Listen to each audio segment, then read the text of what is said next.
मुझे लगता है कि किसी भी राजनीतिक दल ने जमीन पर काम करने वाले कार्यकर्ता की इज्जत अगर नहीं की तो उसके मन में जो उद्वेग होगा वो उद्वेग आज मेरे माध्यम से यहाँ पे प्रकट तो क्या कुछ लोग हैं भाजपा के जो कांग्रेस या फिर अन्य पार्टी में जा सकते हैं? आगे आगे देखिए होता है क्या। लेकिन किसी और को पार्टी में लाते समय पार्टी के पुराने सभी लोगों का अनादर करना, उनका ह्यूमिलेशन होना, उनको टॉर्चर जैसी बर्ताव उनके साथ हो जाए और भारतीय जनता पार्टी जैसे इतने विशाल पार्टी में अगर कार्यकर्ता अपना सम्मान खो चुका होगा तो उस सम्मान को पुनर्जीवित करने का मैंने बहुत प्रयास किया। और ऐसे में विचारधारा जो है, हिंदुत्व विचारधारा भाजपा की हमेशा होती है। कांग्रेस को कहा जाता है कि सेक्युलर विचारधारा के साथ है। तो किस तरह से अभी ये डाइवर्शन किस तरह से होगा, मतलब शिफ्टिंग कैसी होगी? एक तो हिंदुत्व विचारधारा को छोड़ के सेक्युलरिज्म में कैसे आओगे? हम लोग जहाँ पे चुनाव लड़ते हैं उसमें अगल बगल की जितनी बस्तियाँ हैं वहाँ तो हिंदुत्व के नाम पर वोट नहीं मिलता। चर्चा यही है कि आपको टिकट दी जा रही है, मतलब एक दिन पहले ही आप कांग्रेस में शामिल होते हैं और अन्य दिन आपको टिकट मिल जाती है। ये सवाल है कि भाजपा का दामन छोड़ भाजपा के वरिष्ठ नगर सेवक रविंद्र भोयर ने कांग्रेस का हाथ थामा है। हमारे साथ बात करने के लिए रविंद्र भोयर जी है। सर, आपने कुल मिलाकर 3 टर्म भाजपा के लिए नगर सेवक का पद संभाला है और उनसे चुनाव लड़े हैं। आपके माताश्री भी जो है एक बार नगर सेवक रही है। 20 साल का इतना बड़ा स्पैम है, उसके बाद भी आपको भाजपा क्यों छोड़नी पड़ी? पिछले 34 वर्षों से मैं भारतीय जनता पार्टी का कार्यकर्ता था और हम सब लोग मिल के काम करते थे। ये पार्टी बढ़ना चाहिए, ये पार्टी का विकास विस्तार होना चाहिए। इस दृष्टिकोण को मद्देनज़र रखते हुए हमने उस समय के कांग्रेस के जो सेकंड रैंक लीडरशिप थी उनमें से मैक्सिमम लोगों को भारतीय जनता पार्टी में लाने का हमने प्रयास किया जब मैं 97 में कारपोरेटर था तब। लेकिन ये सब करते समय हमारे मन में केवल पार्टी को बढ़ाना ये छोड़कर दूसरा कोई उद्देश्य नहीं था। अनफॉर्चुनेटली ऐसा हुआ कि बहुत लोग सत्ता के कारण भारतीय जनता पार्टी में ज्वाइन हुए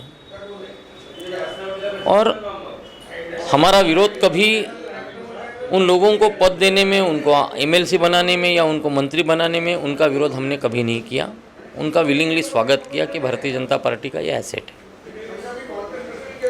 लेकिन किसी और को पार्टी में लाते समय पार्टी के पुराने सभी लोगों का अनादर करना, उनका ह्यूमिलेशन होना, उनको टॉर्चर जैसी बर्ताव उनके साथ हो जाए और भारतीय जनता पार्टी जैसे इतने विशाल पार्टी में अगर कार्यकर्ता अपना सम्मान खो चुका होगा तो उस सम्मान को पुनर्जीवित करने का मैंने बहुत प्रयास किया।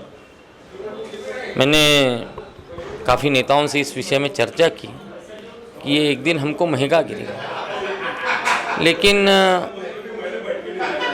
जो होना चाहिए वो नहीं हुआ। अंततोगत्वा मुझे निर्णय लेना पड़ा कि इस पार्टी में ह्यूमिलेशन, टॉर्चरिंग ये जितना अधिक मात्रा में आजकल बढ़ गया है और नेताओं की लॉबिंग जो भारतीय जनता पार्टी में पहले के ज़माने में कभी नहीं थी। अब मुझे आप बताओ कि जिस पार्टी में हमने 34 साल काम किया, आज के जितने नेता हैं उनके साथ किया।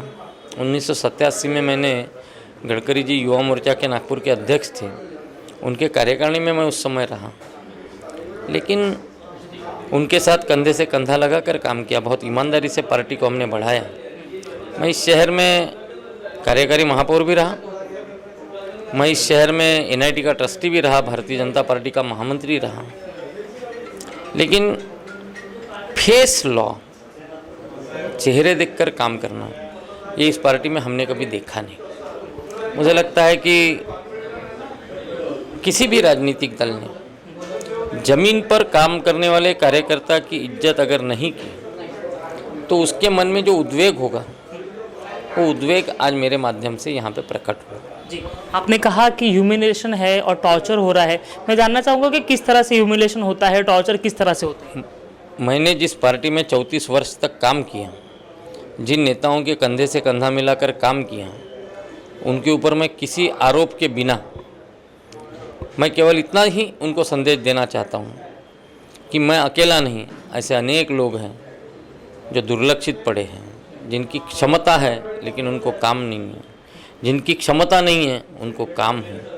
और पार्टी का अगर कोई नियम है कि एक व्यक्ति को हमने एक पद पे रखना चाहिए, तो उसका अनुसरण अगर डॉक्टर भोयर पे होता है तो वो आने वाले समय में सभी के साथ वैसा ही व्यवहार होना चाहिए।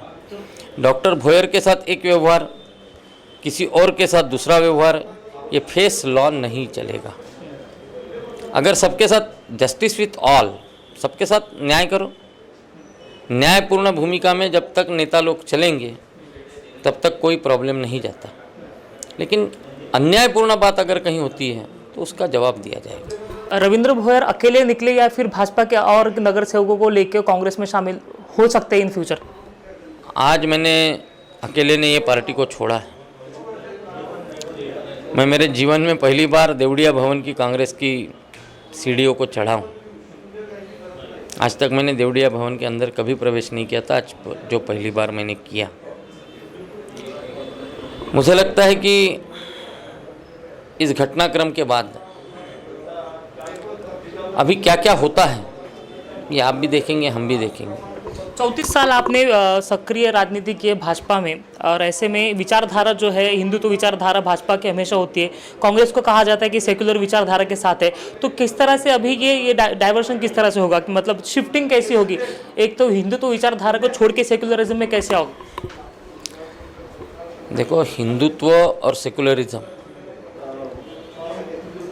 इसमें तालमेल बिठाना, हम लोग जहाँ पे चुनाव लड़ते हैं उसमें अगल बगल की जितनी बस्तियां हैं वहाँ तो हिंदुत्व के नाम पर वोट नहीं मिलता, वहाँ तो हमारे संबंध काम आते हैं, सेकुलरिज्म काम आता है।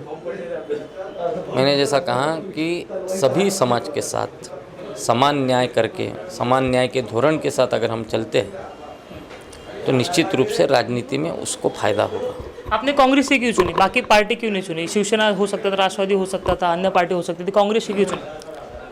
135-40 साल पुरानी जमीन से जुड़ी कार्यकर्ताओं की पार्टी है, जिसने इस देश में बहुत कुछ दिया है। देखो, राजनीति में आरोप करना, प्रत्यारोप करना ये एक अलग बात है, लेकिन वास्तविकता को स्वीकार करना, उसके लिए जो बड़ा मन चाहिए वो मन सबने रखने की आवश्यकता है। अगर भारतीय जनता पार्टी ने किसी अच्छे काम को अंजाम दिया होगा तो उसका क्रेडिट भारतीय जनता पार्टी को मिलेगा, लेकिन कांग्रेस ने अगर कुछ अच्छे काम करके रखे इस देश में तो उसका क्रेडिट निश्चित रूप से कांग्रेस को मिलना ही चाहिए। वो credit goes to Congress party. तो क्या अभी जिस तरह से आपने कहा कि आपके साथ ह्यूमिलेशन होता है, बाकी आपने कहा कि अन्य वरिष्ठ नेता है उनके साथ भी ऐसा होता है, तो क्या कुछ लोग हैं भाजपा के जो कांग्रेस या फिर अन्य पार्टी में जा सकते हैं? आगे देखिए होता है क्या। एक चर्चा ये भी चल रही है कि विधान परिषद की टिकट आपको मिल सकती है, तो अगर आपको टिकट मिलती है तो आप चुनाव लड़ने के लिए तैयार हो? जी, तो आपकी इच्छा है फिलहाल चुनाव लड़ने की? अगर मैंने कहा, आपने पूछा है कि आपको टिकट दिया तो आप लड़ेंगे क्या, तो मैंने कहा हाँ।